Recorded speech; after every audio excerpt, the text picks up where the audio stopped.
My name is Nick Brand. I'm the Director of Corporate Programs at the Chicago Council on Global Affairs, and thank you all for joining us this evening. I'd like to take this opportunity to welcome George Friedman to the Chicago Council. I believe it's his first time here, so thank you so much for being with us. No place is really Pacific for very long. I mean, neither the United States, we have constant wars, okay? Europe will, I suspect, not return to the 31 years, but it will return to humanity. They will have their wars, they will have their peace, they will live their lives. It will not be 100 million dead, but the idea of the European exceptionalism, I think, is the one suffering the first death. There will be conflict. There was conflict in Yugoslavia, and there's certainly conflict now in Ukraine. As to the relationship to the United States, we no longer have a relationship with Europe.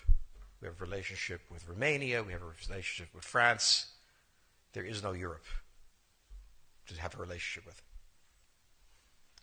Yes, the gentleman in the fourth row over here. Excuse me. By the way, I'm a subscriber. Is Islamic extremism really the major threat to the United States, and will it die on its own, or will it keep growing? It is a problem to the United States. It is not an existential threat. It has to be dealt with, but it has to be dealt with proportionately. We have other foreign policy interests. So, the primordial interest of the United States, over which for a century we have fought wars, the First, Second Cold War, has been the relationship between Germany and Russia, because united they are the only force that could threaten us, and to make sure that that doesn't happen. If you're a Ukrainian, is essentially reach out to the only country that will help you, which is the United States. Last week, 10 days ago, General Hodges, Commander U.S. Army Europe, visited Ukraine. He announced that U.S. trainers would now officially be coming, not just unofficially coming. He actually pinned medals on Ukrainian fighters, which by protocol of the military is not the way. Foreigners don't get to pin on, medals. But he did, showing that this was his army. He then left and in the Baltics announced that the United States would be pre-positioning armor, artillery, and other equipment in the Baltics, Poland, Romania, and Bulgaria, which is a very interesting point. So the United States, and now yesterday the United States announced that it would be sending weapons.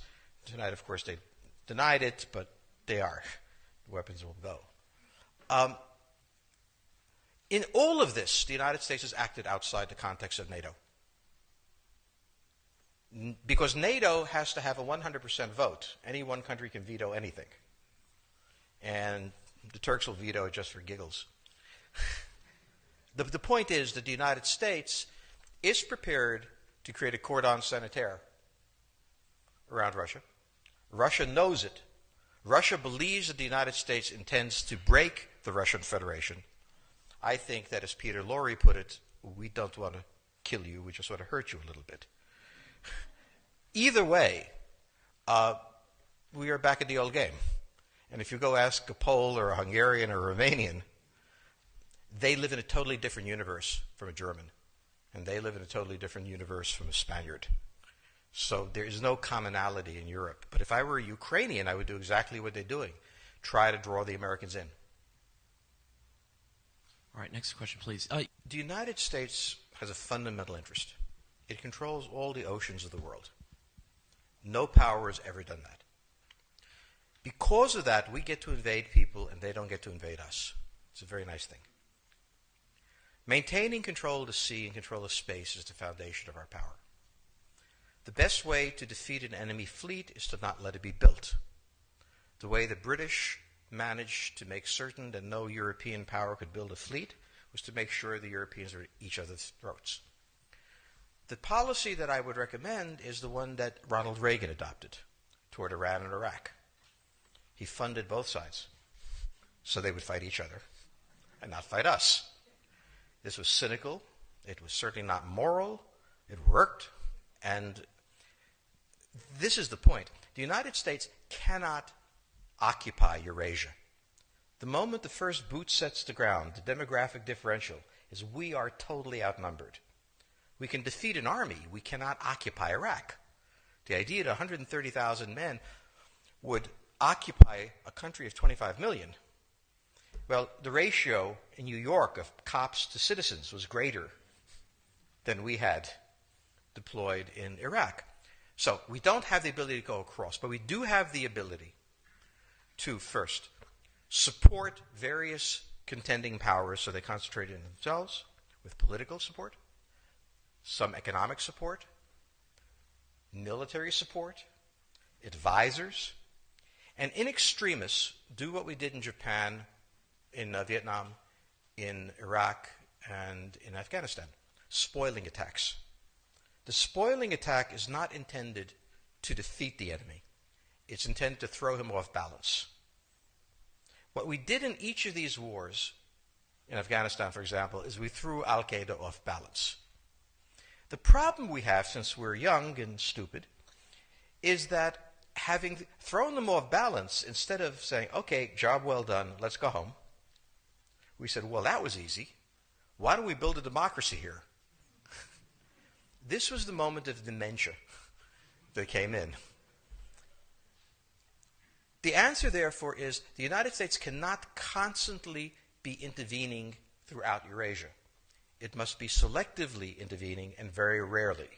That is the extreme moment. We cannot, as the first step, send American troops. And when we send American troops, we have to clearly understand what the mission is, limit it to that, and not develop all sorts of psychotic fantasies. So hopefully we've learned that this time. It takes a while for kids to learn lessons. But I think you're absolutely right. We cannot, as an empire, do that. Britain didn't occupy India. It took various Indian states and turned them against each other and provided some British officers for an Indian army. The Romans did not send vast armies out there. It placed kings like, various kings it created under the emperor, and those kings were responsible for maintaining the peace. Pontius Pilate was an example. So empires that are directly governed by the empire, like the Nazi Empire, fail. No one has that much power. You have to have a level of cleverness. However, our problem is not yet that. It is actually admitting that we have an empire. So we haven't even gotten to that point where we don't think we can kind of go home and it'll be over and done. And so we're not even ready for chapter 3 of the book. Next question, please. Yes, the gentleman right here in the fourth row.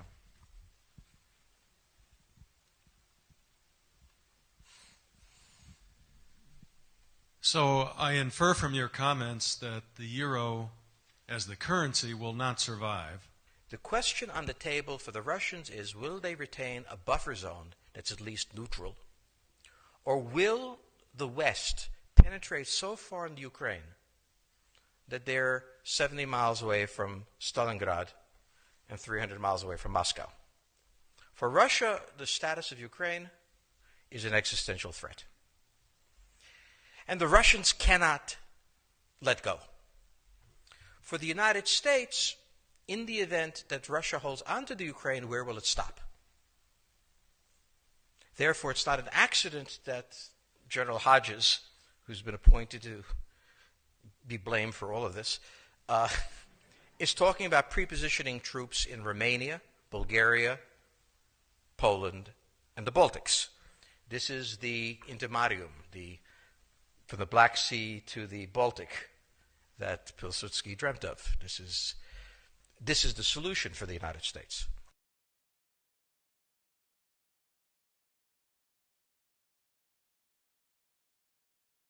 The issue to which we don't have the answer is, what will Germany do? So the real wild card in Europe is that as the United States builds its cordon sanitaire, not in Ukraine but to the west, and the Russians try to figure out how to leverage the Ukrainians out, we don't know the German position. Germany is in a very peculiar position. Its former Chancellor Gerhard Schroeder is on the board of Gazprom. They have a very complex relationship to the Russians. The Germans themselves don't know what to do. They must export. The Russians can't take up the export. On the other hand, if they lose the free trade zone, they need to build something different. For the United States, the primordial fear is Russian capital, Russian technology, German technology and German capital, Russian natural resources, Russian manpower, as the only combination that has for centuries scared the hell out of the United States. So how does this play out? Well, the U.S. has already put its cards on the table. It is the line from the Baltics to the Black Sea.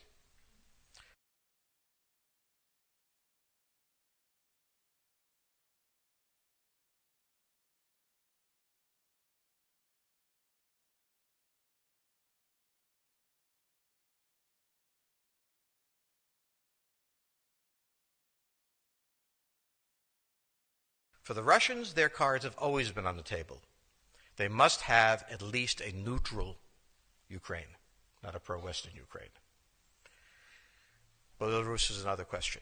Now, whoever can tell me what the Germans are going to do is going to tell me about the next 20 years of history. But unfortunately, the Germans haven't made up their mind. And this is the problem of Germany always. Enormously economically powerful, geopolitically very fragile, and never quite knowing how to reconcile the two. Ever since 1871, this has been the German question, the question of Europe. Think about the German question, because now it's coming up again. That's the next question that we have to address.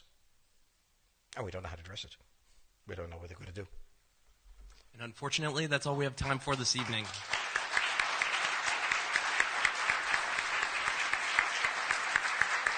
Thank you so much. Thank you so much, George Friedman. He'll be signing copies of his book in the rear of the room. Thank you as well to the Chicago Club for co-sponsoring this evening. Good night.